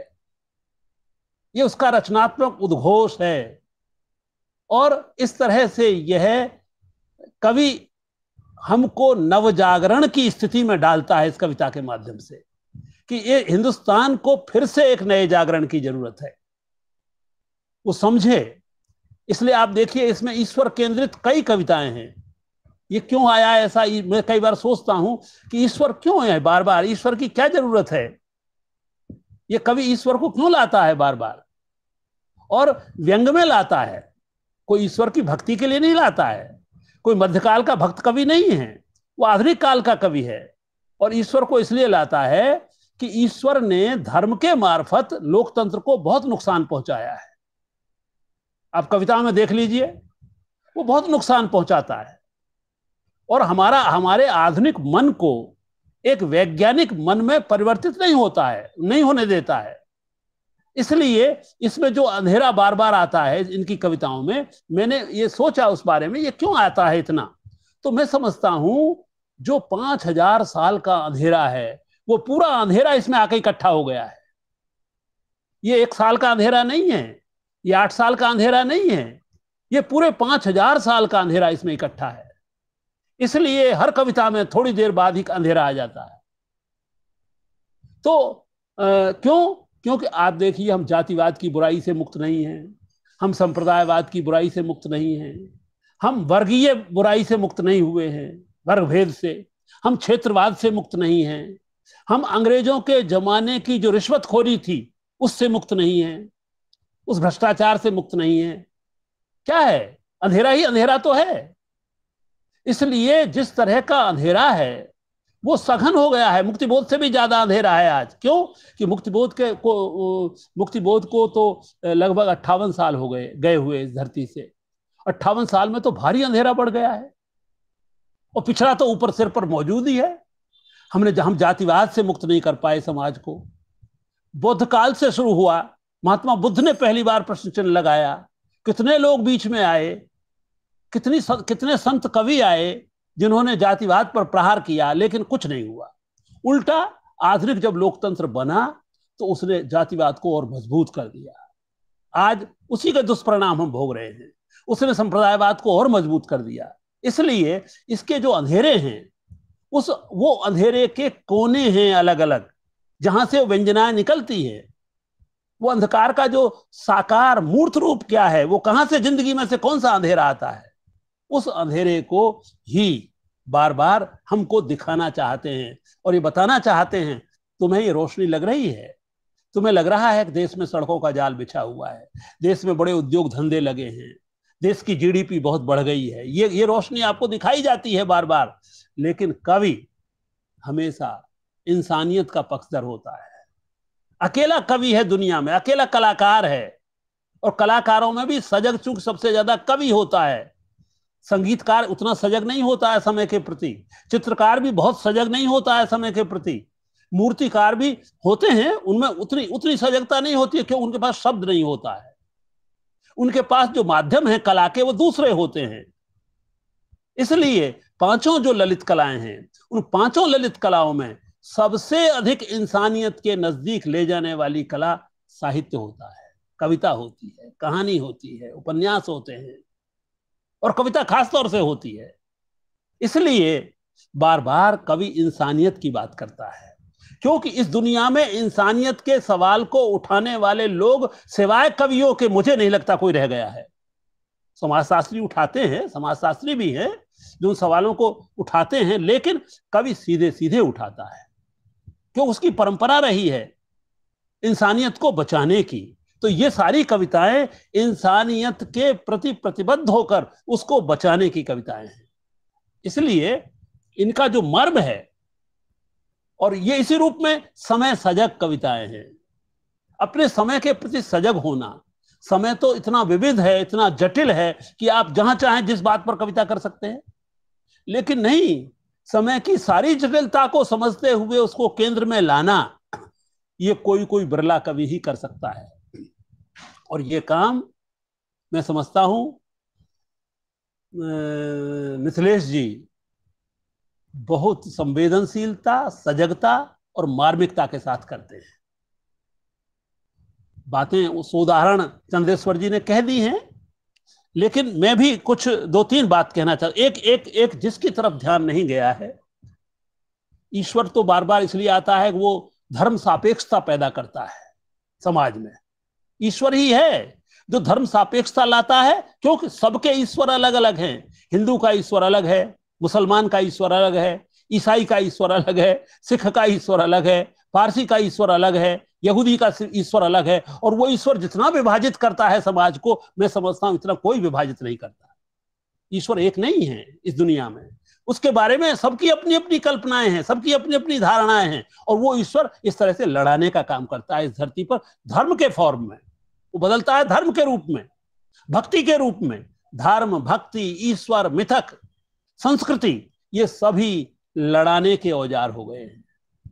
उन पर बहुत बारीकी से मिथिलेश जी ने इन कविताओं में अपनी बात कही है, अपनी रचनात्मकता को प्रस्तुत किया है कि मैं कहां किस बारे में सहमत हूं और किस बारे में असहमत हूं। और इसमें उनकी जो कला है, खासतौर से पतली, बहुत धीमे तरीके से व्यंग की कला है। व्यंग हालांकि बड़ा मारक होता है, लेकिन मिथिलेश जी का जो व्यंग है वो इतना आसान है, इतना सहज है, इतना मतलब खुले हुए, इतना उस रूप में, छुपे हुए रूप में आता है कि आप कई बार तो समझ नहीं पाते। एक वाक्य अंत में सारी कविता ऊपर से कुछ होती आ रही है, और एक वाक्य अंत में सारे परिदृश्य को बदल देता है। ये कला उनके पास मौजूद है। तो जो इनमें रखा है, क्योंकि उन्होंने नौकरी की दिल्ली में आकर के, इसलिए लोकतंत्र को नौकरशाही क्या करती है लोकतंत्र में, ये बड़ी महत्वपूर्ण कविताएं इसमें इसको लेकर के हैं, बड़ी महत्वपूर्ण कविताएं हैं। और मैं समझता हूं नौकरशाही को लेकर बहुत कम कविताएं लिखी गई हैं। नौकरशाही के अनुभव बहुत कम कवियों के यहां हैं, जबकि नौकरशाही ने पिछले 75 साल की जो नई नौकरशाही पैदा हुई, उसने लोकतंत्र को मजबूत करने के बजाय भ्रष्ट लोकतंत्र में बदला। भ्रष्ट लोकतंत्र में, राजीव गांधी के शब्दों में कहूं तो 1 रुपए के 15 पैसे भेजे उसने, ये कौन भेजता है बीच में, कौन है 1 रुपए को जो 15 पैसे में बदल देता है? ये नौकरशाह है। तो नौकरशाहों ने लोकतंत्र को मजबूत करने के बजाय बहुत ज्यादा नुकसान पहुंचाया है, और उसकी तरफ किसी का ध्यान नहीं जाता। यह सबसे बड़ी बात है। लेकिन मिथिलेश जी को मैं धन्यवाद देता हूं, बधाई भी देता हूं कि उन्होंने नौकरी करते हुए जो लोकतंत्र के रुकावट के अनुभव उसमें किए और जो रूपक बनाए हैं। एक जगह जो नौकरी है वो उसमें कहते हैं कि छातियों को हाथी जैसे रौंद देता है, ऐसे ये रूपक आया है बहुत बड़ा। वो कहते हैं, नौकरी शीर्षक से कविता है नौकरी, उसमें आगे रूपक आता है, मैंने नौकरी इसी तरह बड़े सलीके से किया और महसूस। सलीके से, आप देखिए सलीका शब्द है लेकिन बड़ा व्यंग्यपूर्ण है, एक ही शब्द में बड़ा व्यंग है। इस सलीके से ही सारी दुनिया नौकरी कर रही है। नौकर पेशा जो लोग हैं वो सलीके से ही नौकरी कर रहे हैं। सलीके का बिल्कुल उल्टा अर्थ है, यहां कोई सलीका नहीं है। केवल भ्रष्टाचार के लिए नौकरी करना, ऊपर की इनकम के लिए नौकरी करना, लोगों को तंग करने के लिए नौकरी करना, ये सलीके शब्द के अर्थ निकल रहे हैं। यहां कहते हैं, जैसे मैंने नौकरी इसी तरह बड़े सलीके से किया और महसूस करता रहा जैसे मैं पागल हाथियों पर बैठा हुआ आजाद हिंदुस्तान की छातियों को रौंद रहा हूं। आप बताइए कितना बड़ा बिंब है, कितना बड़ा रूपक है। पागल हाथियों की तरह आजाद हिंदुस्तान की छातियों को रौंद रहा हूं। ये सामान्य बात नहीं है। ये मैं समझता हूं, मैंने ऐसा बिंब नहीं देखा। नौकरशाही के प्रति इतना आलोचनात्मक रुख बहुत कम मिलता है। अन्यथा नौकरशाही के बारे में तो जाता ही नहीं आदमी का ध्यान। संसद की तरफ जाता है, नेताओं की तरफ जाता है, विधानसभाओं की तरफ जाता है। रघुवीर साहब का ध्यान भी संसद की तरफ गया। लेकिन जो नौकरशाही है उसने बड़ा नुकसान पहुंचाया है और बड़ा देश को अंदर से लूटा है, भीतर से बहुत कमजोर किया है। ये कविताएं कहती हैं। ये कहते हैं, सिर्फ एक अदद नौकरी को बचाए रखने के लिए छातियां रौंदते रौंदते एक दिन में 60 साल का हो गया। जिंदगी भर नौकरी बचाता रहा बस। चलिए अच्छा रहा कि आपने तो केवल नौकरी बचाई, लेकिन दूसरों ने नौकरी से धन कमाया, धन बनाया, जाने क्या क्या किया। तो नौकरी को बचाए रखने के लिए मिथिलेश जी क्या करते रहे, क्या सोचते रहे, ये उनका अपना नहीं है, ये पूरी नौकरशाही पर है टिप्पणी। तो कहते हैं, मैंने अपनी छाती पर हाथी के भारी भरकम पैरों को महसूस किया। लोग पूछते हैं अब आप क्या कर रहे हैं, लोग पूछते हैं अब आप क्या कर रहे हैं। कुछ बताने के लिए है नहीं, क्योंकि कविता लिखने को काम नहीं मानते लोग। अब देखिए दर्द, हिंदुस्तान में कविता को क्यों नहीं काम मानता है आदमी? क्योंकि इंसानियत की बात करती है, और वो इंसानियत की बात सामने वाला करना नहीं चाहता। सामने वाला तो इंसानियत के विरोध में खड़ा हुआ है, केवल धन के पक्ष में खड़ा हुआ है, केवल पूंजी के पक्ष में खड़ा हुआ है, केवल अपने स्वार्थ के पक्ष में खड़ा हुआ है। और कविता उससे कहती है इंसानियत की बात कर। इसलिए कविता लिखने को काम नहीं मानते लोग, लोगों से छुप कर मैं कविता लिखता हूं। कितनी बड़ी विडंबना है।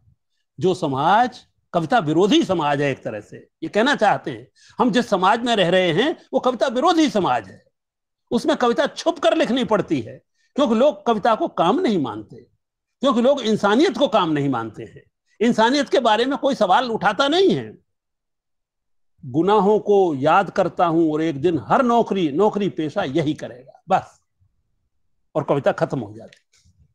इसी तरह से एक कविता उनकी है नौकरशाही पर,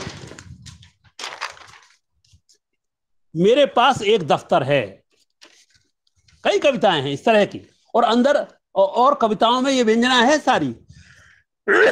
देखिए, अगर नौकरशाही ठीक हो जाए हिंदुस्तान की, तो लोकतंत्र को कोई नुकसान करने वाला नहीं है। केवल मैं से कहता हूं, नौकरशाही केवल हमारे दफ्तर, हमारे स्कूल, हमारे कॉलेजेस, हमारी यूनिवर्सिटियां यही ठीक हो जाएं, तो हिंदुस्तान के लोकतंत्र को कोई नुकसान नहीं पहुंचा सकता। लेकिन यही तो है। तो कहते हैं, मेरे पास एक दफ्तर है, ये प्रसन्नता का वाक्य नहीं है, ये बड़े दुख से निकला हुआ वाक्य है, बड़ी व्यंग से निकला हुआ वाक्य है। कहते हैं इसमें कैसे आदमी, दफ्तर कैसे आदमी को अकेला करता जाता है, वो सामूहिकता में नहीं रह पाता दफ्तर में रहते हुए, कैसे हमको भीतर से तोड़ देता है। और जब आदमी अकेला हो जाता है तो इंसानियत से दूर हो जाता है। हर अकेला आदमी इंसानियत से दूर होता है। एकांत अलग चीज है और अकेलापन अलग चीज है।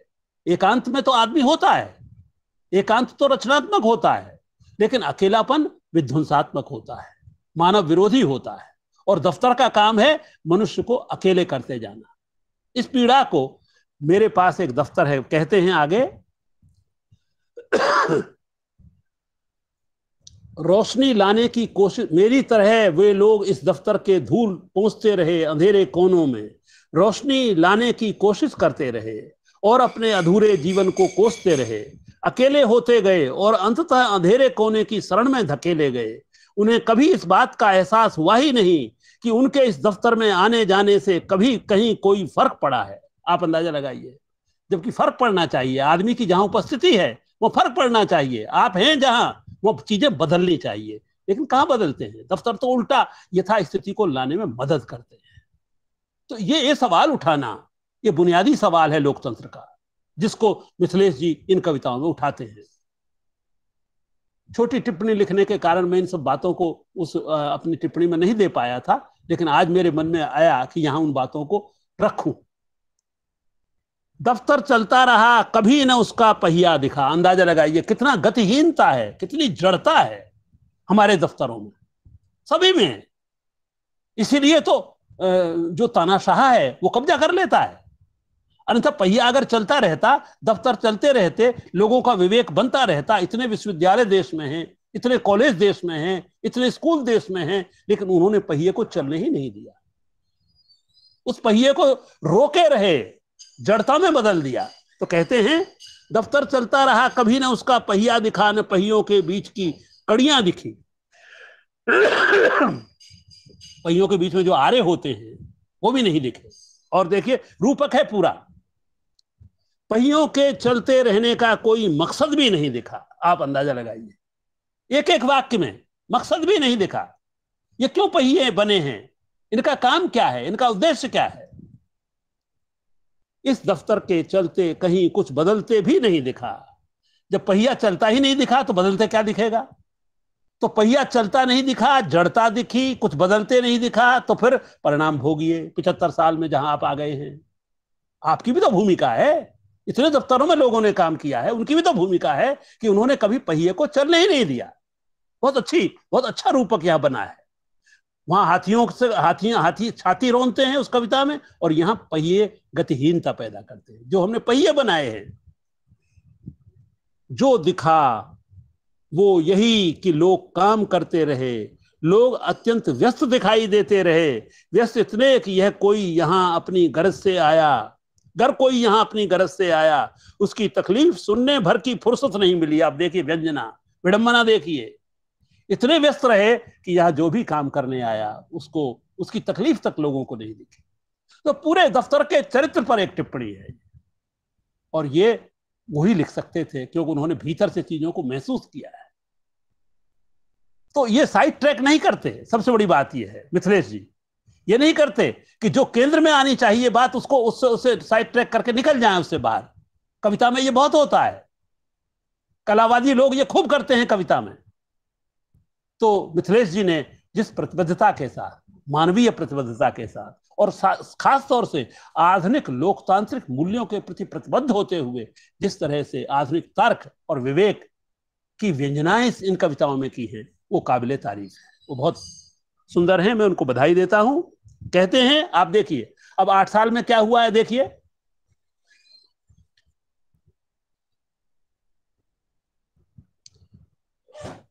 8 साल में यह हुआ है कि टेबलों की संख्या बढ़ गई है। यह जो नई सरकार आई है और जब से आई है, इस दफ्तर में टेबलों की संख्या बढ़ गई है।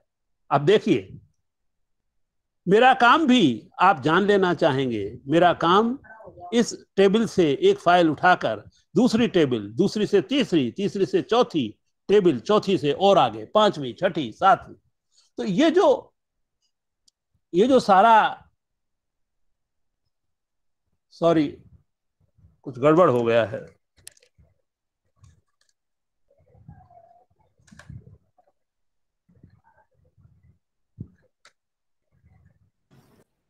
आवाज आ रही है आपकी? आ रही है?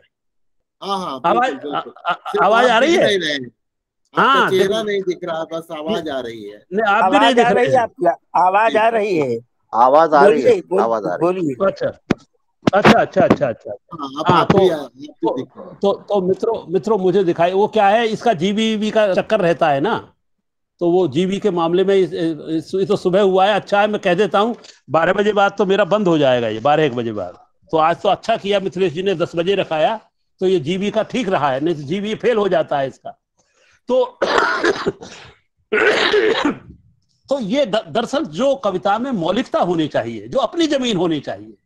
आपको जरूरी नहीं है कि आप खेतों में ही जाएं, आप किसानों में ही जाएं, आप मजदूरों में ही जाएं। आप जहां खड़े हैं, जो भी काम आपने किया है उसको अगर ईमानदारी से किया है, सोच समझ करके किया है, और मनुष्य के मानवता के प्रति प्रतिबद्ध होकर किया है, तो आप ऐसी ही कविताएं लिखेंगे।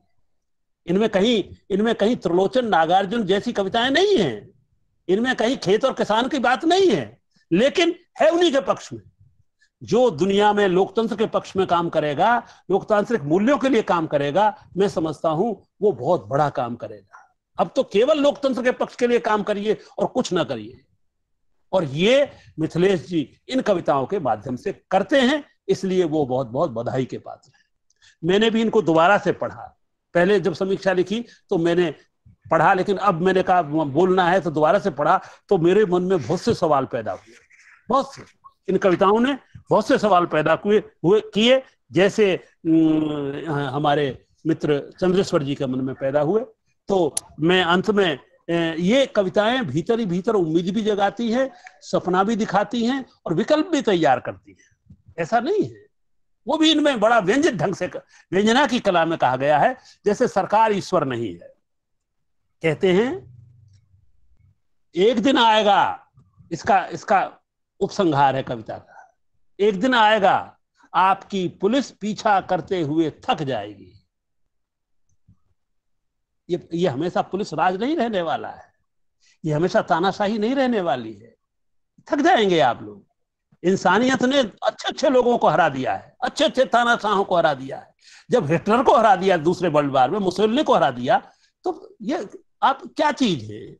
तो एक दिन आएगा आपकी पुलिस पीछा करते हुए थक जाएगी, एक दिन आएगा आपकी पुलिस पीछा करते हुए नागरिक हो जाएगी। उसकी भी जरूरत है लोकतंत्र को।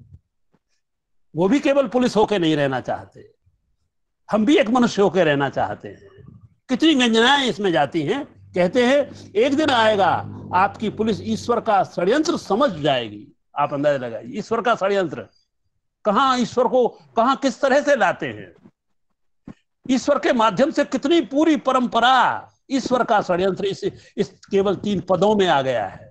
एक दिन आपकी पुलिस ईश्वर का षड्यंत्र समझ जाएगी, एक दिन आएगा आपकी पुलिस आजादी के नारे लगाएगी। क्यों? क्योंकि जिन मूल्यों की जरूरत हमको है, उन्हीं मूल्यों की जरूरत मिलिट्री को भी है, उन्हीं मूल्यों की जरूरत पुलिस को भी है, उन्हीं मूल्यों की जरूरत किसी आईएएस को भी है, आईपीएस को भी है, नेता को भी है। क्योंकि मनुष्य के रूप में सब मनुष्यता के लिए तो चाहे कोशिश ना करें, लेकिन केवल एक ही चीज बसती है संसार में, मनुष्यता, मनुष्यता और मनुष्यता। और उस मनुष्यता के पक्ष में ये कविताएं बड़ी ताकत के साथ खड़ी हुई हैं। मैं फिर बधाई देता हूं और सभी साथियों का अभिवादन करता हूं कि उन्होंने बहुत मन से यहाँ अपनी बातें कही हैं, और धन्यवाद देता हूं लिखावट मंच को कि ये एक बहुत लोकार्पण का ही वो नहीं रहा था। लोकार्पण एक औपचारिक लोकार्पण नहीं है, बल्कि हमने बहुत गंभीरता से यहाँ बातें की हैं कविता पर। बहुत बहुत धन्यवाद। धन्यवाद जीवन सिंह जी। सही कहा आपने कि यह लोकार्पण तो सिर्फ एक औपचारिकता थी, और हमारी कोशिश यही थी कि कविताओं पर औरत ही रोती है पहले के माध्यम से अपने समय पर बातचीत हो, समाज पर जो जिन स्थितियों और परिस्थितियों के बीच पूरी मानवता सिसक रही है, क्योंकि कविता के बारे में कहा भी जाता है कि कविता मनुष्यता की मातृभाषा है और सबसे ज्यादा चोट अगर कहीं पड़ी है और पड़ रही है तो मनुष्यता पर ही पड़ रही है। वो लहूलुहान हो चुकी है और लहूलुहान हो रही है। तो आज हम लोगों ने मिथिलेश जी के कविता संग्रह के माध्यम से न सिर्फ इन कविताओं की जो तमाम खूबियां, और आप देखिए कि जब कविता की यही विशेषता भी है, सूक्ष्मता जो है कविता की एक बड़ी विशेषता है और कम शब्दों में वह अपनी बात कविता कहती है और कविता में जो कहा जाता है उससे अधिक अनकहा रह जाता है। और जब हम उसका पाठ करते हैं, उस पर बात करते हैं, तो वो जो अनकहा पक्ष है, वो अनकहा पहलू जो है वो खुलता है। तो यही कविता की विशेषता भी है और इस विधा की भी विशेषता है। और हमने न सिर्फ इनके संग्रह और उनकी कविताओं पर बात की, बल्कि हिंदी कविता के संसार, उसकी दिशा, अन्य कलाओं में कविता कहाँ खड़ी है, उसकी क्या भूमिका है, इस पर हम लोगों ने बातचीत की। तो यह तो एक पूरी बातचीत एक दस्तावेज की तरह है और इस बातचीत को कामयाब बनाने के लिए जीवन सिंह जी, चंद्रेश्वर जी, प्रशांत जैन ने अपनी बात रखी और हम लोग लिखावट की ओर से जो यह सिलसिला हम लोगों ने शुरू की है कि कविताओं पर बात करने के लिए किसी एक साथी के संग्रह को केंद्र में रख करके बातचीत की जाए, तो यह सिलसिला हम लोग आगे भी जारी रखेंगे। हमारे इस आयोजन में डीएम मिश्र जी पूरे आयोजन में रहे, भास्कर चौधरी भी रही और भी दोनों और भी लोग आए।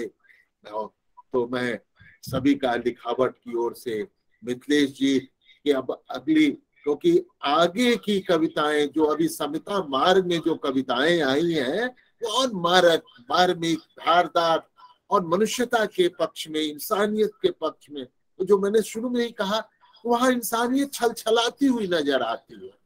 जैसे इस संग्रह की कविताओं में अगर हम देखें तो जनतांत्रिकता छलछलाती हुई नजर आती है, उसी तरह समता मार्ग की कविता जो उन्होंने पहली कविता सुनाई उसमें इंसानियत उसका केंद्रीय भाव है ना। वो इतिहास में जाती है, इतिहास में तमाम संघर्ष हुए लेकिन चीजें अभी भी बार बार लौट के आती है। इसीलिए बार बार हमें सजग रहने, जागरूक होने और संघर्षशील होने की जरूरत है। जीवन सिंह जी ने, चंद्रेश्वर जी ने इस बात को, प्रशांत जैन जी ने इस बात को रेखांकित किया। तो मैं लिखावट की ओर से और अपनी ओर से सभी साथी जो यहाँ आए उन्हें हार्दिक बधाई देता हूँ, शुभकामनाएं व्यक्त करता हूँ और आगे हम लोग फिर मिलेंगे इसी उम्मीद के साथ।